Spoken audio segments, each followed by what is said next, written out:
우리가 함께 볼 말씀은 사도행전 11장 27절에서 30절까지 말씀입니다.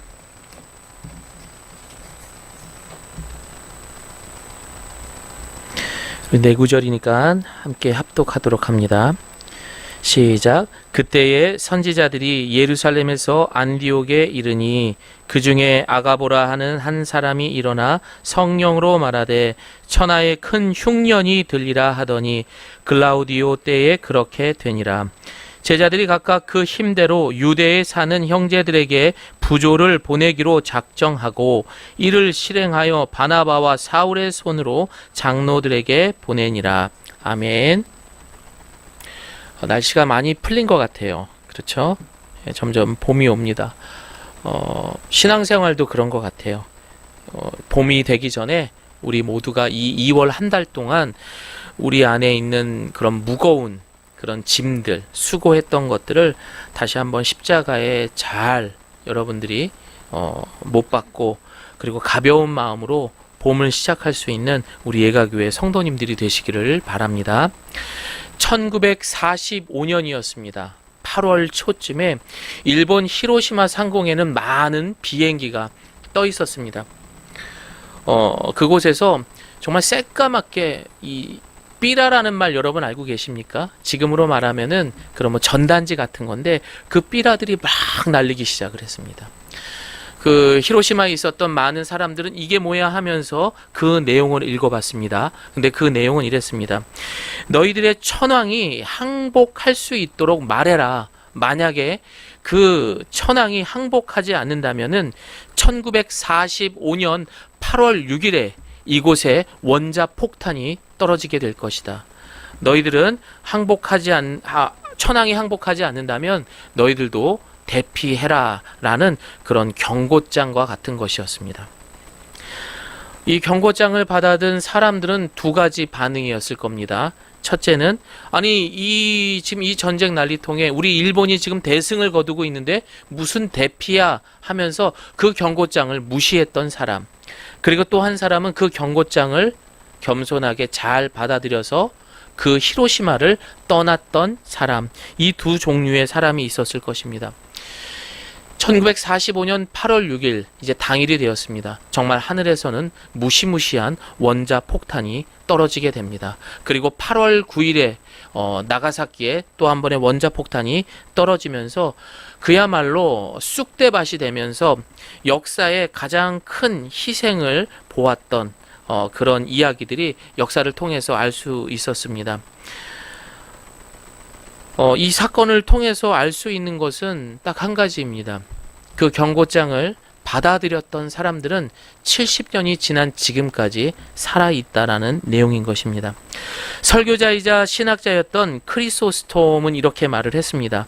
너희가 실수하여 벌을 받고 슬퍼하는 것보다 차라리 나의 무서운 경고의 말을 듣는 것이 낫다. 예를 들면요, 너희들 잘못했으니까 여기서 한번 크게 두들겨 맞아볼래? 아니면은 내 경고를 받고 회개할래? 여러분이라면 어떤 것을 선택하시겠습니까? 사랑하는 성도 여러분, 우리는 지금 이 땅, 세상이 아닌 영원한 하늘의 삶을 사모하며 심판날까지 하나님의 계시의 말씀이 들어있는 그 성경 말씀대로 순종하며 살아가는 삶, 그 인생을 우리는 그리스도인이다 라고 말을 합니다.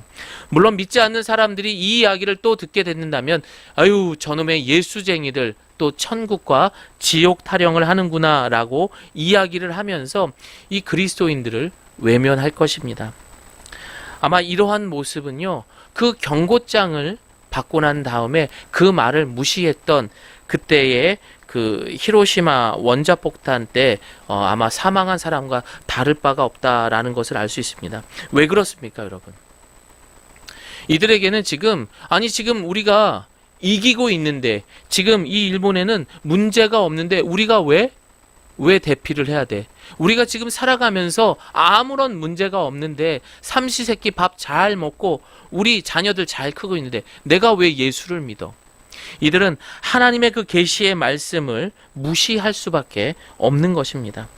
그러나 우리는 큰 은혜로 그 복음을 깨닫고 이제는 복음을 전하는 그리스도인으로 부름받은 것이라는 것을 우리는 잊지 말아야 됩니다.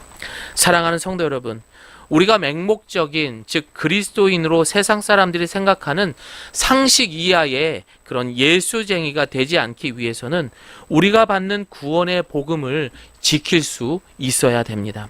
어떻게 지켜야 됩니까? 세상을 살다 보면은 자연재해, 그리고 질병, 그리고 또 뭐가 있습니까? 생각지도 않은 많은 사건과 사고들이 일어나게 됩니다. 그런데 이러한 일들이 내가 부자라고 당하지 않을까요? 내가 예수님을 잘 믿는 종교를 갖고 있는 사람이라고 이 일을 경험하지 않을까요? 돈이 많다고 해서 이것을 지나갈 수 있을까요? 아니요, 절대 그렇지 않습니다. 우리가 이 땅에서 그리스도인으로 누구나 겪어야 하는 이 고난의 시간들을 분명 세상 사람과 다름의 모습으로 보낼 수 있는 것. 다시 말해서 우리는 하나님을 향한 믿음, 주권을 갖고 계신 하나님을 향한 그 믿음으로 다름의 눈으로 이 어려운 고난의 시간을 뛰어넘을 수 있는 것, 이것이 바로 진정한 그리스도인이 되는 것입니다. 저를 따라해 봅니다. 주신 이도 여호와시요 거두신 이도 여호와입니다. 욥기 1장 21절에 나와 있는 말씀을 인용한 것입니다. 즉 고난 속에서도 그리스도인다운 삶으로 다름의 그리스도인으로 살아갈 수 있는 것은 이 모든 것들이 누구의 섭리요? 하나님의 섭리 속에 들어있다라는 그 믿음을 가지고 살아가는 것, 그 믿음대로 삶으로 보여주며 살아가는 것, 증명하며 살아가는 것, 이것이 그리스도인이라는 것을 잊지 마시기 바랍니다. 오늘 본문을 보게 되면 안디옥 교회에 이제 큰 부흥이 있는 가운데 오늘 본문 27절에서 28절로 보게 되면 예언자 아가보라는 사람이 등장을 하게 됩니다. 이 사람은 이제 온 땅에 큰 기근이 뭡니까? 식량이 모자라서 굶주리는 일입니다. 그리고 흉년은 뭡니까? 농사가 이제 망치는 거죠. 이제 그런 일들이 일어나게 될 것이라는 것을 예언하게 됩니다. 그런데 어떻게 됩니까? 로마의 네 번째 황제였던 클라우디스 황제 때 정말 그 예언대로 이런 재해가, 이런 재난이 일어나게 된 것입니다. 사실 이런 일들을 경험하게 된다면은 우리 그리스도인들에게 많은 질문들을 할 거예요. 아니 정말로 하나님이 살아계시는데 왜 우리한테 이런 어려운 일들을 겪게 하는가? 왜 나쁜 사람들은 벌을 주지 않는가?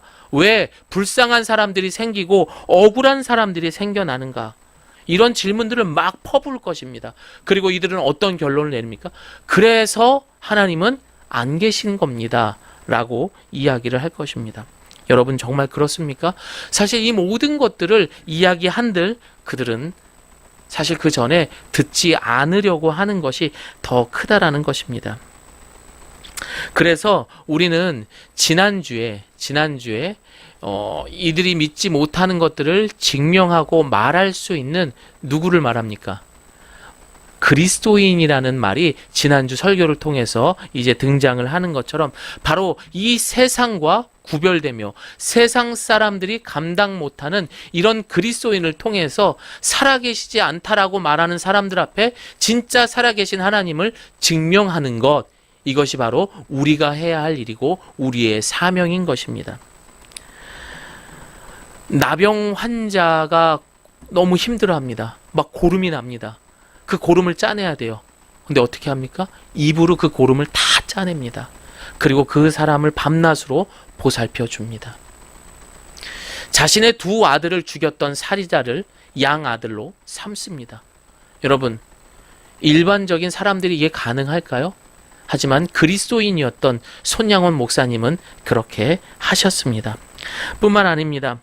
평생을 깡패로 살아와서 참으로 부끄럽다, 참으로 힘들다, 그런 인생을 살아왔던 김익두 목사님은 자신의 부끄러웠던 그 삶을 디딤돌 삼아서 평생을 복음을 전하는 사람이 되었고 약자의 편에서 그렇게 복음을 전하는 사람으로 살아왔습니다. 자신의 부인이 죽었음에도 불구하고 그 슬픔을 그대로 또 접어두고선 이 한국 땅, 조선 땅에 와서 또 복음을, 성경책을 주자마자 또 순교했던 토마스 선교사님, 이들도 그리스도인이었습니다. 마지막으로 친구의 돈을 갈취해서 나는 아간과 같은 더러운 사람입니다 하면서 자신의 갖고 있었던 그런 명예 이런 것들을 다 포기하고 사람들 앞에서 공개적으로 그 창피함을 당하면서 회개했던 길선주 목사님. 이 사람들의 공통점은 딱 하나입니다, 여러분. 세상이 감당 못하는 그리스도인이라는 거예요. 사람은 할 수 없지만 그리스도인은 가능했던 것입니다. 이들은 다른 말로 상식을 뛰어넘는 사람이기도 합니다. 다시 말해서 우리는 그리스도인은 고난이 없는 삶이 아니라 고난을 뛰어넘는 삶을 살아가는 사람, 이 사람들을 우리는 그리스도인이다라고 말하는 겁니다. 그리스도인은 환경을 따라서, 환경을 쫓아서 살아가는 사람들이 아닙니다. 왜 그렇습니까? 환경을 따라 살면 언제나 도망다니며 도피하는 삶이 되기 때문입니다. 사실 이 이야기를 한다면 기분이 별로 좋지 않을 거예요. 피한다, 도망간다 하면 왠지 비겁하고 자신은 아니다라고 인정하기 싫지만, 그러나 2021년을 살아가는 그리스도인을 포함해서, 아니 교인들을 포함해서 많은 사람들은 이런 도피적인 성향을 갖고 있습니다. 그 특징으로, 도피하는 사람들의 그 특징으로는요, 첫 번째로 개인주의적인 그런 성향이 상당히 강합니다. 그래서 이들은 책임지는 것에 대해서 상당히 부담감을 갖습니다. 요즘에 왜 전도 안 합니까? 코로나잖아요. 무슨 전도예요? 사실 극단적으로는 이런 이야기를 한번 제가 예를 들었던 거예요. 그런데 우리가 코로나라고 해서, 전쟁이라고 해서, 그런 자연재해가 일어났다고 해서 복음 전하는 것을 포기하고 있다는 것은 내가 그리스도인으로서 사명을 놓치고 살아간다는 것입니다. 즉 다시 말해서 나 하나의 몸도, 내 가족들 하나도 챙기기도 힘든데 내가 누구를 어떻게 책임지면서 복음을 전할 수 있습니까? 라는 이야기와 똑같은 것입니다. 그 외에 도피하는 사람들은 일어나지도 않은 일들에 대해서 이들은 걱정을 먼저 하며 도전하는 것에 대해서 회피를 하게 됩니다. 그러다 보니 어떻게 됩니까? 살아계신 하나님을 계속해서 자신의 피부로, 지식으로 느끼려고 하는 겁니다. 그게 됩니까, 여러분? 안 되죠, 여러분. 그러다 보면 세상 사람들은 계속해서 하나님에 대한 기대와 소망, 불신 뿐만 아니라 기독교에 대한 그런 편견으로 가득 찰 수밖에 없는 것입니다. 그렇게 편견을 갖고 있으니, 근데 그 와중에서도 기독교인들은 뭐라고 합니까? 내가 책임지겠다. 내가 세상과 다른 삶을 사는 그리스도인이다 라고 말하니까 이들이 반응하는 것은, 아유, 또 저 잘난 척 하는 것 좀 봐라. 그래, 너희들이 어디까지 책임을 지나 보자 하면서 이들의 시선과 관심은 누구에게 갑니까? 자연스럽게 교회에 가는 것이고 자연스럽게 성도들, 그리스도인에게 가는 것입니다.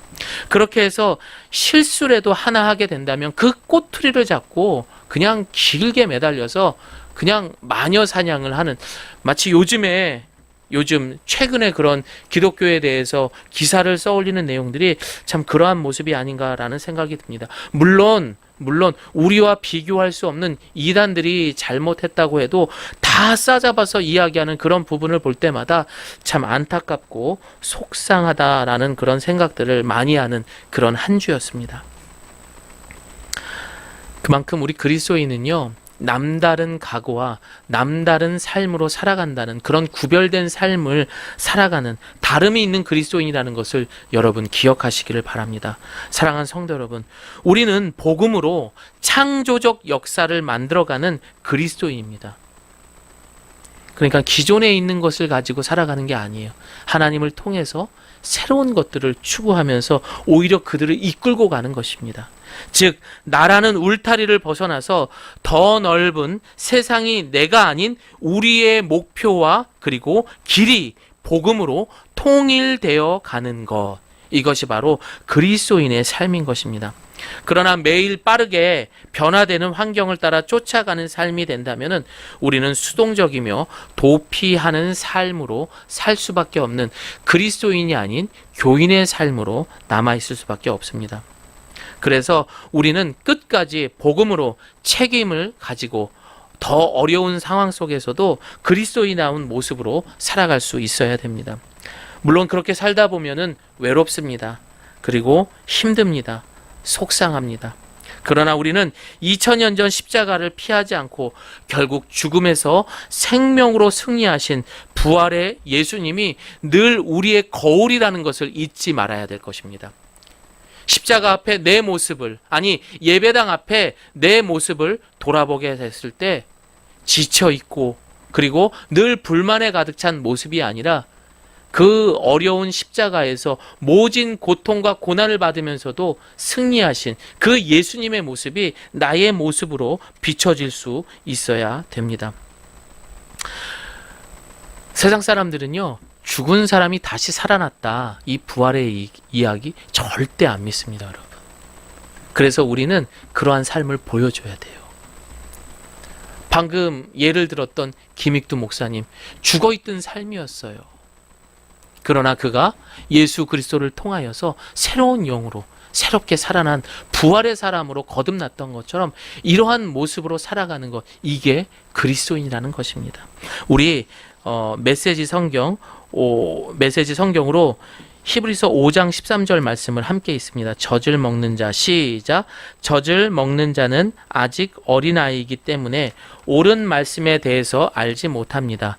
단단한 음식은 어른을 위한 것입니다. 그들은 훈련을 통해 선과 악을 구별할 줄 압니다. 이런 얘기 아무리 해도 어린아이와 같은 신앙을 갖고 있는 사람들은 절대 받아들일 수 없다라는 겁니다. 저희 아이가 요즘에 이제 더하기, 뺄셈 뭐 이런 거는 할 줄 압니다.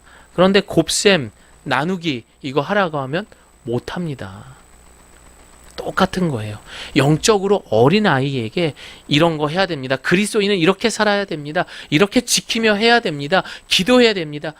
듣지 못한다라는 거예요. 그래서 우리는 어린 아이의 신앙에 머물러서 절대 안 됩니다. 저들이 이해하지 못하는 우리 그리스도인은 오히려 십자가에서 저들은 저들의 죄를 모른다라고 용서해 주셨던 그 예수님의 마음처럼 우리도 긍휼의 마음으로 그런 어린아이의 신앙을 가진 사람, 같이 살다 보면 답답할 때도 있죠. 하지만 그들을 더 긍휼한 마음, 불쌍한 마음으로 섬기고 사랑해야 될 것입니다. 하나님은 철저하게 당신의 백성들을 사랑하시고 그의 계획 속에서 우리를 인도하십니다. 다시 말해서 우리 그리스도인들이 분명 세상과 다름의 삶을 증명할 수 있는 것은 오로지 이 세상에서 똑같이 겪고 있는 고난 속에서 다른 모습이 있어야 된다는 것. 그래서 고난 속에서 우리는 어떤 다름이 있는지에 대해서 우리 그리스도인들은 분명하게 이해하고 짚고 넘어가야 된다는 거예요. 그래서 웨스트민스터 소요리 문답 11번에 보게 되면 하나님의 섭리 사역을 보면 하나님의 섭리의 사역은 모든 피조물과 그 모든 활동을 가장 거룩하고 지혜롭고 능력 있게 보존하며 다스리시는 것입니다 라고 말합니다. 다시 말해서 우리가 피할 수 없는 고난, 우리가 피할 수 없는 많은 사고들 피할 수 없잖아요.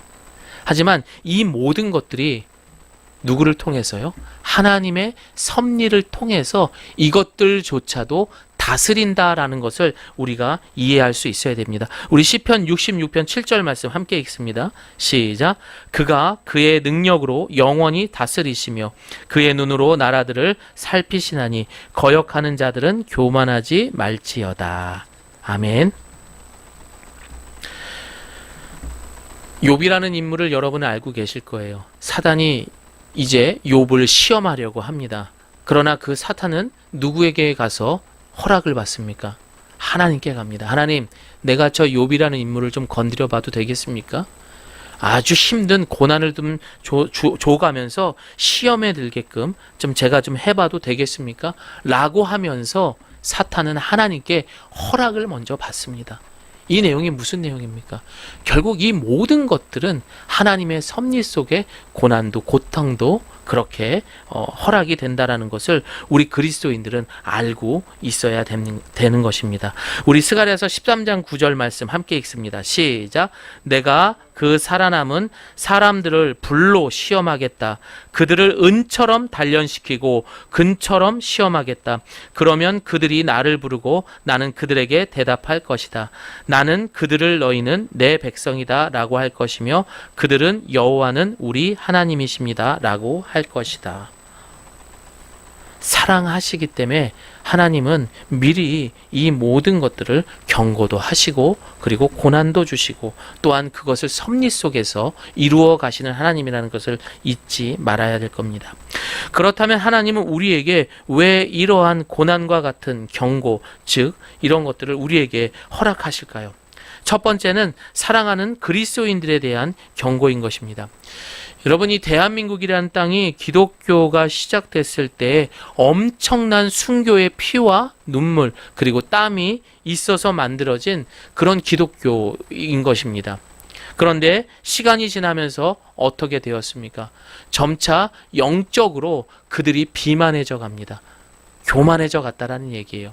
그래서 하나님의 말씀보다는 사람인 목사를 더 앞세우는 그런 스타 목사를 만들어내고 그분의 말을 따라가고 그리고 그렇게 해서 문제가 되는 경우도 참 많습니다. 뿐만 아니라 교회의 덩치가 커지다 보니 교회 자체가 브랜드가 되어서 몇만 명 교회, 나는 이곳에 다닌다. 이런 식으로 해서 하나님의 영광을 가리는 그런 기독교의 문화들이 만들어지게 된 것입니다. 하나님은 우리를 사랑하십니다. 그런데 어떻게 가만히 있을 수 있겠습니까? 결국 이런 섭리 속에서 잘못되어 가고 있는 그런 모습을 바라보시면서 하나님은 우리에게 이런 경고들을 통하여서 질병과 재난과 같은 경고를 통해서 다시 주께로 돌아오게 하는 그 이유라는 것을 우리는 잊지 말아야 됩니다. 또한 두 번째로 이런 경고와 고난을 주시는 이유는 무엇입니까? 우리의 삶 가운데 오는 질병과 고난을 통한 성숙한 그리스도인이 되기 위함입니다. 우리를 더욱 단단한 음식을 먹을 수 있는 성숙한 그리스도인이 되기 위해서 하나님은 우리에게 이러한 고난을 허락하십니다. 우리 시편 119편 67절 말씀 함께 읽습니다. 고난받기 전에는 내가 잘못된 길로 갔으나 이제는 주의 말씀에 순종합니다. 아멘입니까? 예. 세 번째는 영원한 하나님 나라를 사모하는 그리스도인이 되기 위함인 것입니다. 우리의 꿈꾸는 나라는 하나님을 이용해서 이 땅에서 건강의 복, 재물의 복, 그리고 명예의 복, 자녀의 복을 누리기 위함이 아닙니다. 또한 그것이 목표가 되어서는 안 되는 것입니다. 우리가 살아가는 인생의 고난과 자연재해, 특별히 사랑하는 사람들의 목숨을 잃어버리거나 혹은 억울하게 죽어간 사람들을 보면 사실 속상하고 답답합니다. 그러나 이런 것을 볼 때마다 우리가 느끼는 것은 무엇입니까? 야, 세상에는 정말 답이 없구나. 사람이 할 수 있는 것은 아무것도 없구나라는 것을 깨달을 수 있어야 됩니다. 그러나 이 답은 무슨 말입니까? 이것을 깨닫지 못한다라는 것은 이 답은 나는 이 땅에서만 살다 그냥 죽어버리겠습니다. 라는 것과 똑같은 것입니다. 그러나 우리 그리스도인은 이 땅이 아닌 영원한 하나님의 나라를 꿈꾸며 살아가기 위함입니다. 그래서 더 이상의 이 땅에서 당하는 그런 억울함들, 고난들 여기에 대해서는 미련이 없는 거예요. 왜요? 내가 죽어서 갈 수 있는 영원한 그런 천국이 우리를 기다리고 있기 때문입니다. 그리스도인은 바로 그 땅을 목표로 그 땅을 바라보며 소망하며 살아가는 것, 이것이 바로 우리의 목표가 되는 것입니다. 하나님은 이것을 위해서 그 하나님 나라를 바라보기 위해서 바라보라는 의미에서 우리에게 이러한 고난과 같은 또한 경고들을 우리에게 하시는 것입니다. 이제 본격적으로 어린아이와 같으며 우리가 늘 국률한 마음으로 바라보아야 하는 이 세상을 향해 진짜 그리스도인들이 어떤지 이제 오늘 본문을 통해서 말해주고 있습니다. 분명 세상은 지금 그러니까 이들이 포함하고 있는 예루살렘 교회 그리고 안디옥 교회까지 지금 사실 어려운 상황에 있어요. 이 예언자가 말했던 것처럼 이들은 지금 밥도 못 먹어가면서 그런 지금 힘든 재난을 겪고 있는 것입니다. 그때에 이 그리스도인들이 어떻게 행동을 합니까? 사도행전 11장 29절 말씀을 보니까 제자들은 각자 자기 형편이라고 말합니다. 형편에 따라 유대에 살고 있는 형제들을 돕기로 부조했다라고 말을 합니다. 여기서 말하고 있는 이 형편이라는 것은 힘이라고 하는 것은 형편을 말하는 것이고, 부조했다라는 것은 구제 헌금을 했다라는 것입니다. 누구에게 보이기 위해서 이들은 헌금을 한 것이 아닙니다. 야, 그래도 내가 누구니까 뭐 몇백만 원, 뭐 몇십만 원, 이게 아니라 자신의 형편에 맞게끔, 그게 10,000원이 됐던 5,000원이 됐던 간에 하나님을 향한 그 마음으로 그렇게 이들은 남들과 다름으로 이 어려운 상황에서도 이웃을 생각하고 그렇게 부조를 했다라고 말을 하고 있습니다. 사실 역사적으로 봤을 때 이런 재난과 어려움들 누구나 겪어야 된다라고 계속해서 지금 이야기를 했잖아요. 그래서 사람들은 이러한 모습에서 빈부의 격차를 좀 줄이고 모두가 참 이렇게 평등하게 살아갈 수 있는 세상을 좀 만들어 보자라고 해서 만들었던 경우가 있습니다. 무엇입니까? 바로 계급 사회를, 이런 갈등들을 해소하기 위해서 사회주의나 공산주의 같은 것들을 만들면서 해결하려고 했던 것입니다. 그렇다면 이런 구제에 있어서 사회주의나 공산주의와 그리고 기독교의 차이는 과연 무엇일까요? 기독교는요, 공산주의와 사회주의와 달리 우리는 성령님의 방법에 의해서 어떻게 됩니까? 성령이 내 안에 충만합니다. 그리고 우리 안에 감동이 넘치면서 자발적으로 그렇게 해서 헌금도 하고 가서 봉사도 하고 섬김도 하는 것입니다. 하지만 사회주의나 공산주의는 어떻게 합니까? 강제적으로 하는 거예요. 그리고 지극히 인간적인 방법으로 한다는 데 있어서 우리 차이가 있는 것을 알 수가 있습니다. 이제 말씀을 마무리하려고 합니다. 어느 기독교 서적에서 이런 말이 있었습니다. 교인이 아닌 그리스도인으로 무장해서 우리에게 다가오는 주님을 맞이하자. 다시 말씀드립니다. 교인이 아닌 그리스도인으로 무장해서 우리에게 다시 오실 그 주님을 맞이하자라고 이야기를 하고 있습니다. 이 세상에 교인이 얼마나 많을까요, 여러분? 과거에는 우리나라 인구의 4분의 1가량이 기독교인이다라는 말을 했었습니다. 물론 그 숫자 안에는 이단도 포함되고 지금 사회적으로 문제를 일으키는 많은 교회에 있는 그 교인들도 포함이 되는 것입니다. 다시 말해서 과연 그 많은 교인들 중에서 진짜 그리스도인은 몇 명이나 될까? 우리는 이 질문에 대해서 스스로에게 질문할 필요가 있습니다. 교인은 교회만 가면 교인이 될 수 있어요. 왔다 갔다 주일마다 성경책 들고 그리고 뭐 그렇게 왔다 갔다 하면 누구나 교인할 수 있는 겁니다. 그러나 그리스도인은 자신의 선택이나 타인에 의해 되는 것이 아니라 오직 성령의 인도하심으로 순종하며 삶으로 다름이 있는 삶으로 증명하며 살아갈 때 우리는 그리스도인이다라고 그 칭함을 받을 수 있는 것입니다. 세상이 감당 못하는 사람, 아무나 하는 거 아니더라고요. 온라인 예배에 이것을 틀어놓고 예배한다고 그리스도인? 우리 예가교회 성도님들은 그렇게 되셨으면 합니다. 하지만 그것으로 끝나버리고 일주일 내내 세상 사람과 똑같이 살아간다면은 그리스도인이 아닌 교인으로 살아가는 거예요. 이번 한 주간 다름이 있는 그런 그리스도인으로 살아가면서 그들이 믿지 못하는 하나님이 이런 하나님입니다 라고 증명할 수 있는 그런 우리 예가교회 성도님들이 되시기를 예수 그리스도의 이름으로 축원드립니다. 아멘. 우리 함께 기도하겠습니다.